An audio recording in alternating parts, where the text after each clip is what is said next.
خب سلام. امروز 24 تیره. من این ویدیو رو میخواستم 23 تیر بگیرم ولی نشد.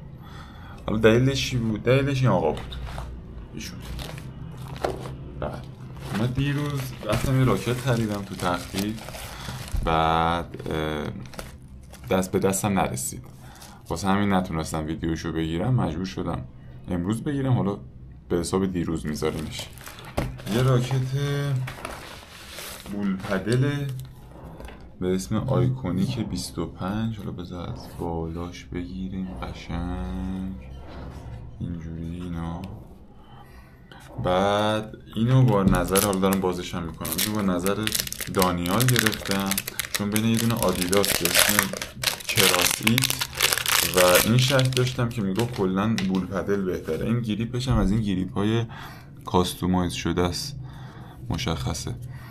بعد کلی گشتم تو اینترنت، چیزی زیادی پیدا نمی‌کردم. دست به دامن هوش مصنوعی شدم که خیلی بهم کمک کرد تصمیم بگیرم از بین این دوتا اینو بگیرم، که البته حرف دانیالم خیلی تاثیرگذار بود.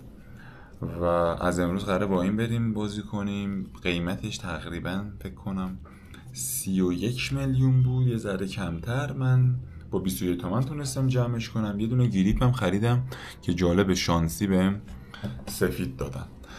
حالا میگم خیلی خوشگله، حال میکنم باش. آها اینم یه نکته باحال، این واسه یه آدمی به اسم خوان فکر کنم دیاز، طرف 14 سال نفره یک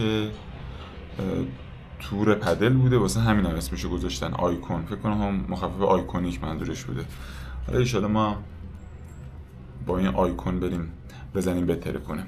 خلاصه که اینجوری اینو به حساب میگم دیروز بذارین. امروز میرم تمرین و ویدیوهاشو فردا میذارم چون ادیتینگ باید بزنمشون. یه کار باحالی هم که کردم، اینو نکته آخر سری بگم.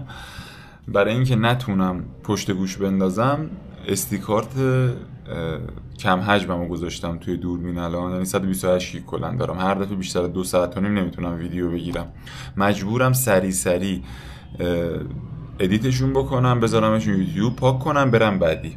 اینم خواستم بگم، یه کاری که خودمو زور کردم که دیگه یه وقت پشت گوش نندازم این بوده. خلاصه بریم ببینیم چی میشه. فعلا